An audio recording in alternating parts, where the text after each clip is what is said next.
Bonjour les élèves, bonjour les Picassiens et bienvenue dans cette 5e vidéo sur le thème du jardin urbain.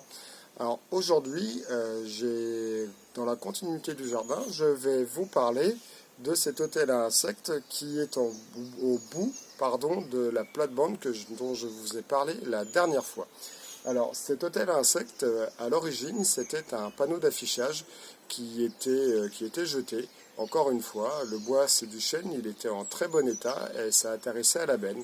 Donc on l'a récupéré et on l'a transformé dans cet hôtel à insectes qui contient aussi un abri à hérissons juste en bas. Alors, plusieurs choses ont été prises en compte. Déjà, je l'ai volontairement mis sur une partie du terrain un peu surélevée. Comme ça, si un hérisson vient, ça lui évitera d'être confronté à trop d'humidité l'hiver, puisque l'eau va naturellement s'évacuer vers le bas. Donc il sera au sec. Et si j'ai fait ça, c'est parce que c'est toujours très intéressant d'avoir un hérisson au jardin. Il faut savoir que le hérisson est un grand consommateur de limaces. Et même si les limaces ont un rôle très utile, y compris au potager, c'est aussi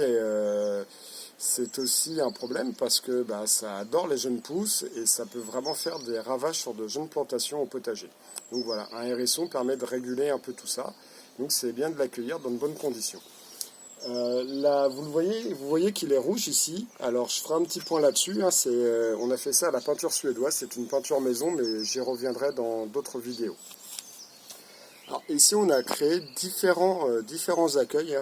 Vous pouvez voir que sur la partie en bas, là, il y a des bouteilles en verre. Alors beaucoup de guêpes, notamment, de guêpes solitaires, aiment bien nicher dans ce genre de choses. Là, on a installé des tuiles avec des interstices un peu entre. Elles ne sont pas vraiment collées les unes aux autres. Juste là, on a des rondins de bois que j'ai percés avec différents diamètres de mèches. Et vous pouvez voir que certains sont bouchés avec de la terre. Alors ça, ce sont des abeilles solitaires, des osmies qui font ça. Alors l'osmie, c'est assez rigolo. Elle va pondre au mois de mars un œuf unique dans une des cavités. Elle va ensuite stocker du pollen à l'intérieur pour que la larve puisse se nourrir. Elle va reboucher. Et au mois de mars suivant, donc pendant un an, la larve va se développer à l'intérieur. Au bout d'un an, au mois de mars, elle va sortir, se reproduire et retourner pondre un œuf avant de mourir. Voilà, le cycle de vie de l'osmie qui est une abeille solitaire. Je ne sais pas si vous avez vu, il y en a une qui vient de rentrer dans le bambou juste là. Une abeille solitaire.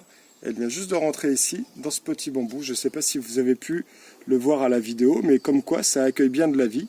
Et c'est très intéressant d'avoir des pollinisateurs au jardin. C'est indispensable déjà à la production de fruits. Sans eux, on n'aurait aucun fruit, puisqu'ils sont indispensables pour ces derniers. Alors, il y a différents insectes qui jouent le rôle de pollinisateurs, et il n'y a pas que les abeilles, il y a des papillons, des mouches, tout un tas d'insectes. Il y a même des endroits dans le monde, comme en Amérique du Sud, où les colibris pollinisent, ou même parfois certains mammifères aussi en Amérique du Sud. Par exemple, certaines souris sont spécialisées dans la consommation de pollen, et sont les pollinisateurs exclusifs de certaines plantes. Mais en tout cas, chez nous, ce sont les insectes qui jouent ce rôle. Alors pourquoi des abeilles sauvages? Il y en a plus de 1000 espèces, je crois que je vous l'ai déjà dit. Alors déjà, ce sont de bien meilleures pollinisatrices que les abeilles qui vivent en colonie, qui font du miel. Les abeilles qui vivent en colonie et qui produisent du miel, quand elles pollinisent, elles font de jolies boulettes à l'arrière de leurs pattes. Il y a des espèces de stries qu'on appelle des corbeilles sur lesquelles elles stockent le pollen. Et ensuite elles rentrent pour le ramener à la ruche. Les abeilles sauvages solitaires sont souvent plus grosses, elles sont poilues aussi bien souvent, elles se jettent avec beaucoup plus de force dans les plantes, elles s'en mettent plein les poils et elles vont ensuite dans d'autres plantes. Il y a certaines études qui estiment qu'une abeille solitaire fait le travail de 100 abeilles à miel. Donc c'est vraiment très très efficace pour polliniser, et puis là pour le coup on fait vraiment un geste pour la biodiversité. Alors, souvent dans les villes, on voit des hôtels à insectes qui sont posés au bord de route ou au milieu de ronds-points, avec rien autour à part une pelouse tondue.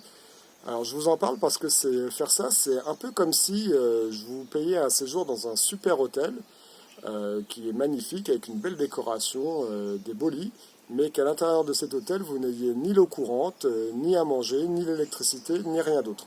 Alors c'est très bien d'offrir le gîte, mais il faut aussi penser au couvert, hein. Il faut prévoir aussi de quoi nourrir toute cette vie qui va venir vivre ici. Voilà.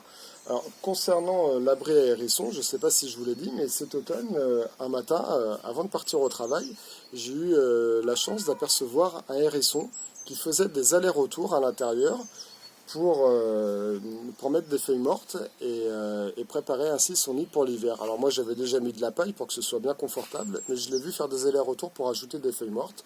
Donc là, normalement, il y a bien un hérisson qui a élu domicile, mais je ne vais pas vérifier, je préfère le laisser tranquille. Voilà, bah écoutez, j'ai fait le tour de ce que je voulais vous dire sur l'hôtel à insectes et sur l'intérêt qu'il porte au jardin. Un autre intérêt aussi, c'est que ça permet en partie de réguler tous les ravageurs.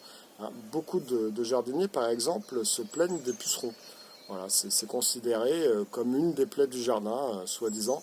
Moi ici, j'ai jamais eu de problème de pucerons. Alors, pourtant, j'en ai.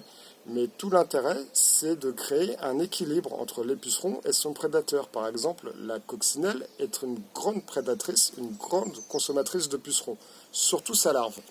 Donc si je fais en sorte d'avoir suffisamment de diversité dans mon jardin, je vais accueillir des pucerons, mais aussi des coccinelles. Et la nature tend toujours vers l'équilibre. Si on la laisse faire, il n'y a pas de déséquilibre dans la nature. Quand il y a un déséquilibre, la nature d'elle-même, si on laisse les choses se faire, va le réguler. C'est notre intervention qui bien souvent accentue et entretient ces déséquilibres et nous rajoute du travail. Et là, en procédant comme ça, sur cet exemple de pucerons, effectivement j'ai quelques pucerons, mais qui ne sont pas du tout assez nombreux pour créer des dommages aux cultures. Voilà, et donc c'est un principe qui est valable pour énormément de choses, de maladies et de ravageurs au jardin. Voilà les Picassiens, j'espère que cette vidéo vous a plu et comme toujours, cultivez votre jardin. À bientôt.